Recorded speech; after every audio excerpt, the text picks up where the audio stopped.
Hello, Assalamu alaikum, Bismillah ar-Rahman ar-Rahim. I hope anyone doesn't get me wrong about this.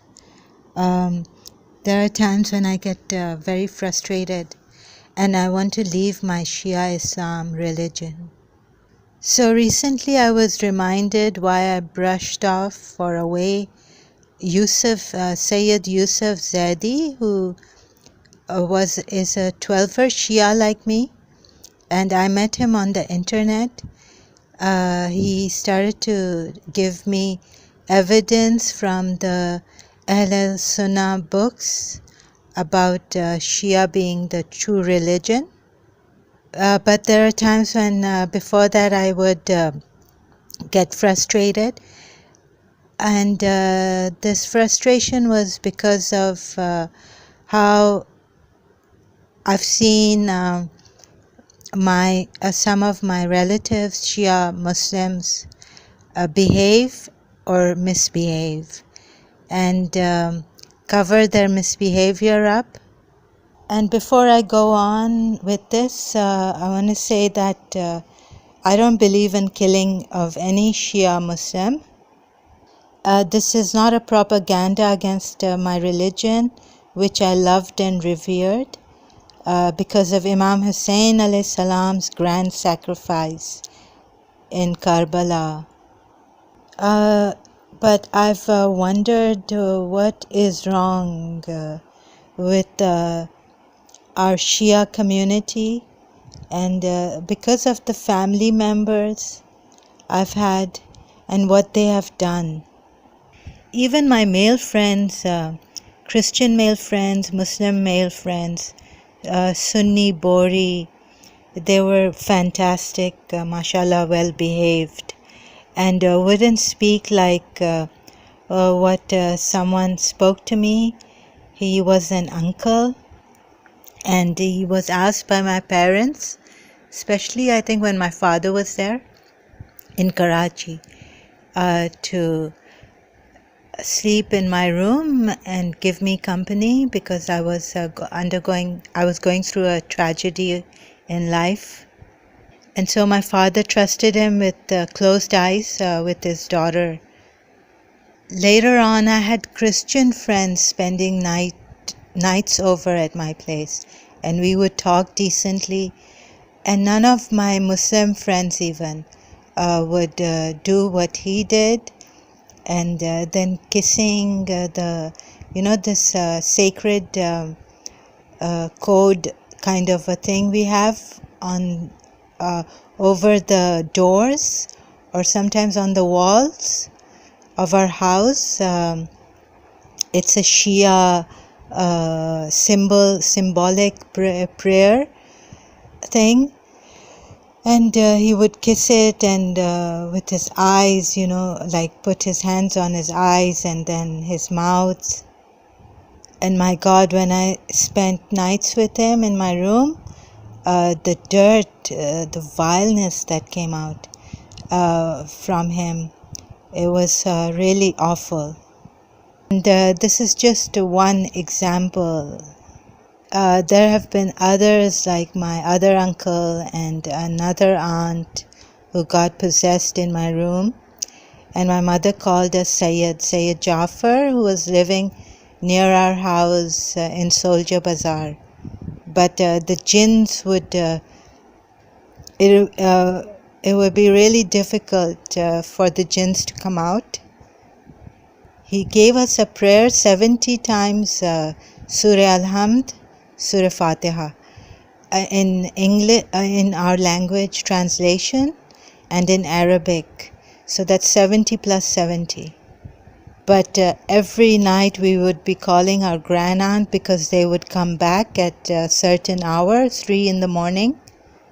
And then I was kind of shocked because, the Quran is, we had a Quran in our house, in my room, a Janamaz, and we also had a room of alams, sacred relics of Karbala. So due to certain hypocrisy, or what is this, if I am not wrong to say this or unjust. I really don't want to be unfair to anyone. I have kept wondering, and since someone told me that there's a witch ruining my family, I thought that maybe this witch is even against my uncles and aunts and wants them to become bad and do perverted bad things. Because this is one of the things I was told, that the witch wants us to become perverted and lecherous bad people. And so many prayers, but I think I need outside help because it was getting too much for me. I've even taken Hindu help, thank God for them. And yes, I was in the Karachi American school and I used to wear shorts. One of my community members came to my house and saw me with shorts and said that it doesn't look at all that you are wearing shorts. And even in Karachi American school, just one guidance counselor, for some reason, I was wary of. He was doing something objectionable. But the rest, like my PE male teacher, when we had the male teacher in high school, he would, of course, have to touch us, to get to the gymnastics stand and all, and that hanging thing. So we never felt anything. And there were all these boys in Karachi American School, and we never felt any bad thing or discomfort from them. So I don't know why when I look at our Shia or Muslims, this thing, what is the cause of, so much dirty things, dirty looks, dirty talk. I actually had the chance, God gave me the chance and opened my eyes to a certain uncle also, his dirty language, thoughts against women. And then in Maharam Majlis, the Zanjeer Ka Matam, chain, this thing, knives, self-flagellation, whatever you may call it, sorry. And I really, in London also, there were no Britishers misbehaving with me. And in St. Joseph's College, God sent me a blessing that saved me. I was in the tragedy of separation from my Karachi American School teacher, family friend, and then my father's second marriage. I had actually told my father in childhood that he would promise me that he would not get married. So God sent Miss Shafiqa Fikri and Mrs. Munira Gulzar, the principal of St. Joseph's College.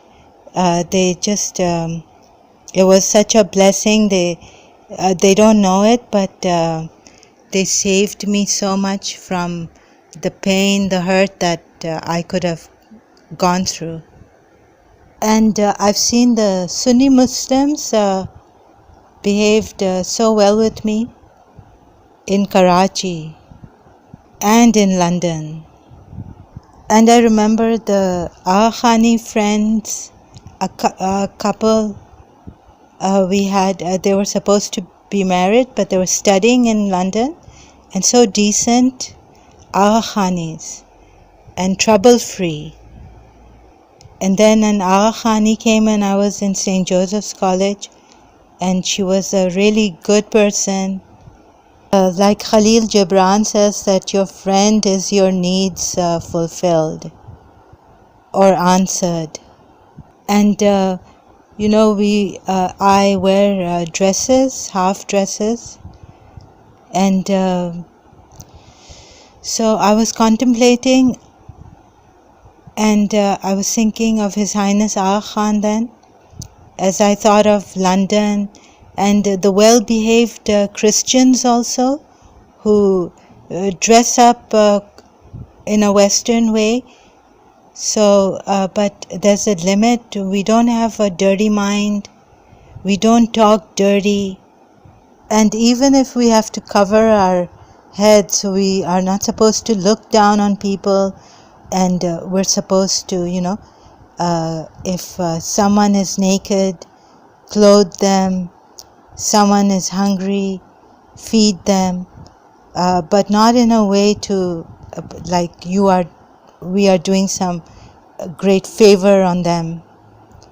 These are the words of Jesus Christ from the Bible. When I was hungry, you fed me. When I was naked, you clothed me. So after contemplating and thinking a lot deeply, I realized that what His Highness Aga Khan III did was really great.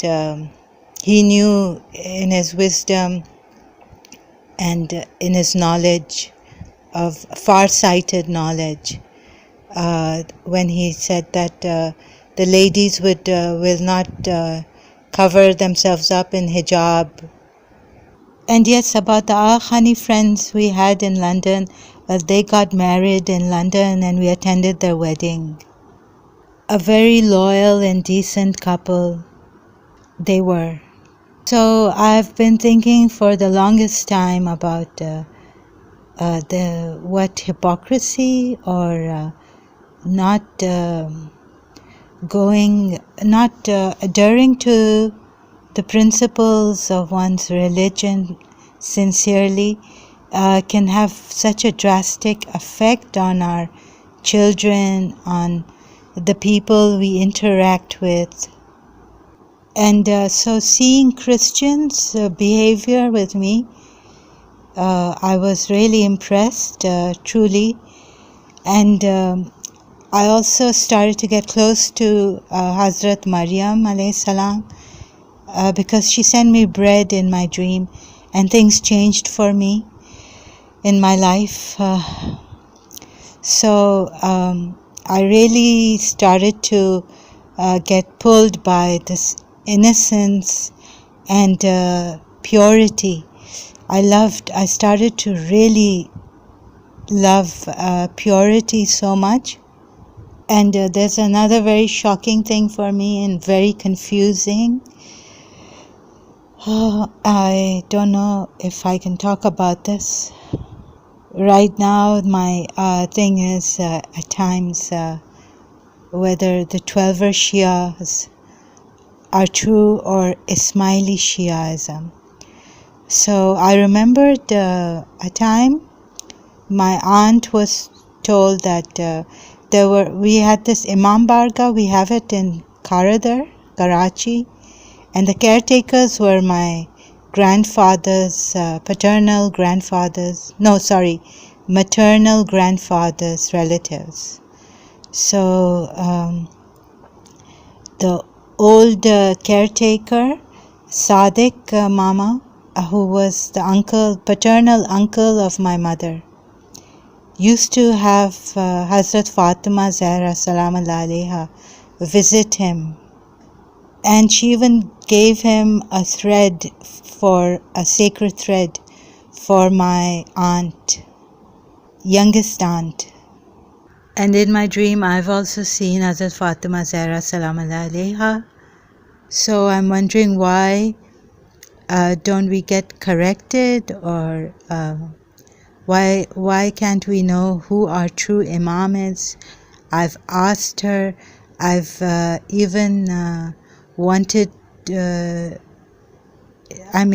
if God could tell me in my dream who my true Imam is.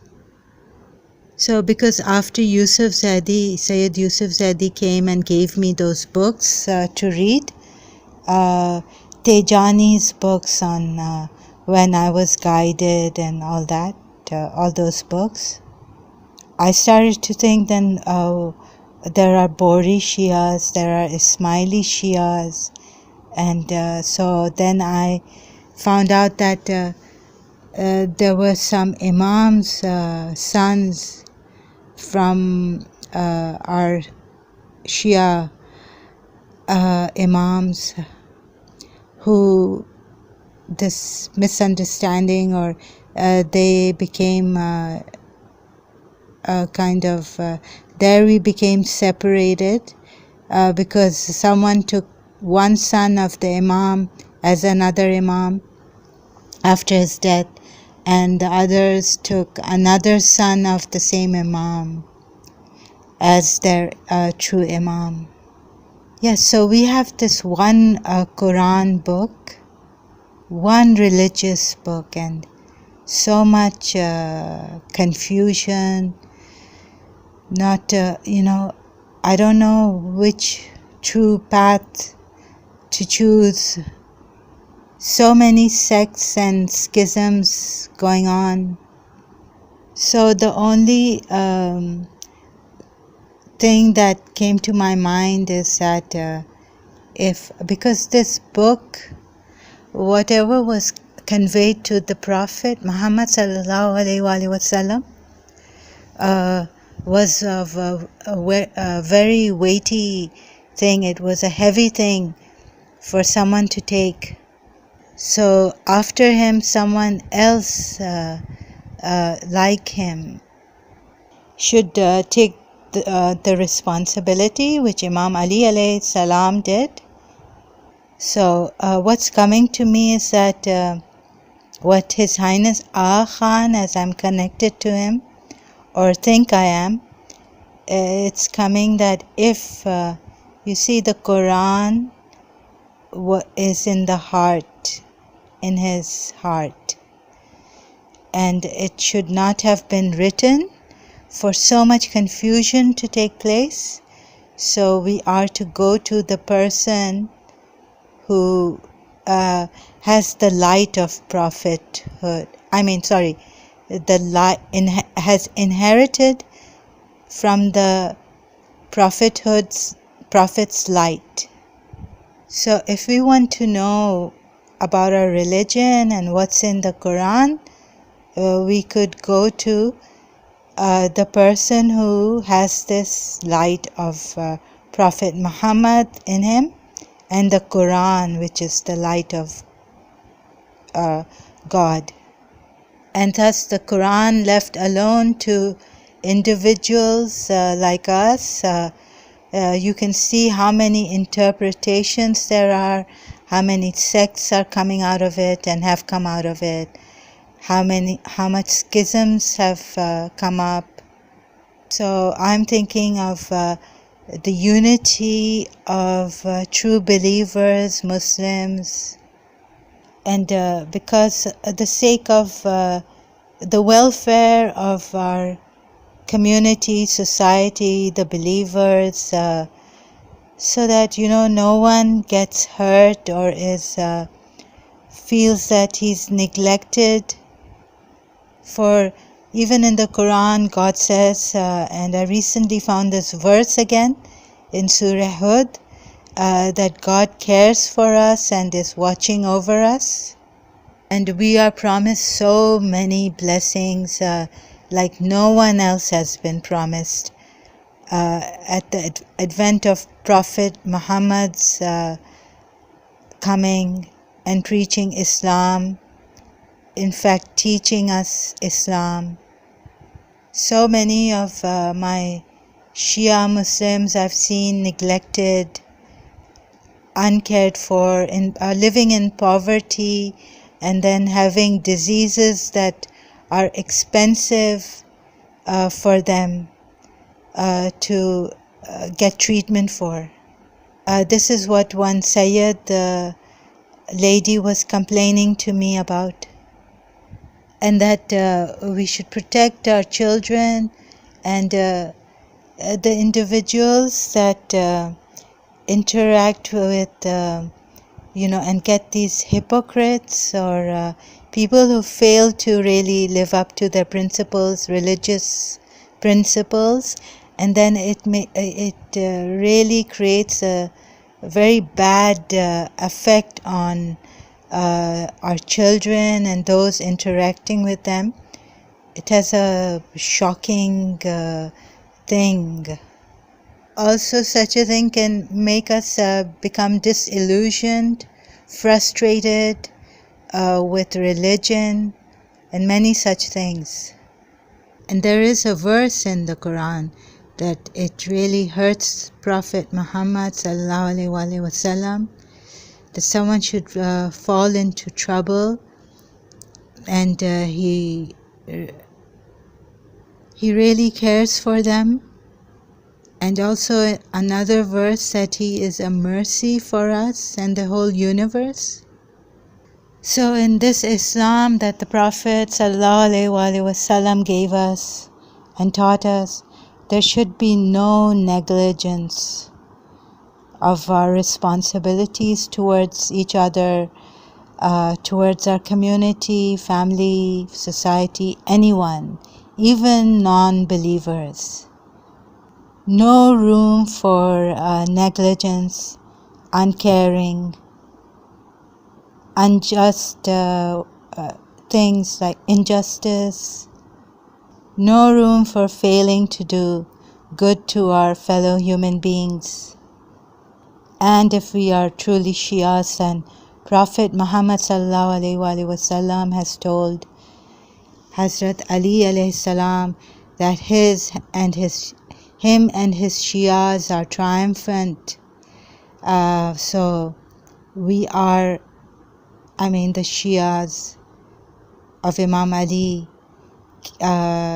do not fail to perform their duties for humanity, their duties towards taking care of fellow human beings, the universe, the earth, the sky. So no room for any kind of environmental damage even. No room for any lies or any exaggeration. So it's really shocking when this happens, especially regarding religion. So although there is this strictness in this and diligence to perform our duties and responsibilities with utmost care and prudence, we are not supposed to be harsh with ourselves, and by the grace of God, there is mercy and compassion and forgiveness, and we have a model in this, His Highness Aga Khan. But then my confusion is that Hazrat Fatima Zahra Salamullah Alaiha has appeared to this caretaker we knew, and in my dreams too. Oh yes, and the caretaker, late Sadiq Mama, told my aunt, youngest aunt, to come to this Imam Barga at some time, in the afternoon or some given time, and if she wants to see Imam Zain al-Abidin alayhi salam, who comes here. Yes, at a certain time when no one is in the Imam Barga. But she told me she was so awestruck or afraid that she couldn't go to meet with physically Imam Zain al-Abidin alayhi salam in the Imam Barga. So I've recorded this and I'm going to upload it on the public media.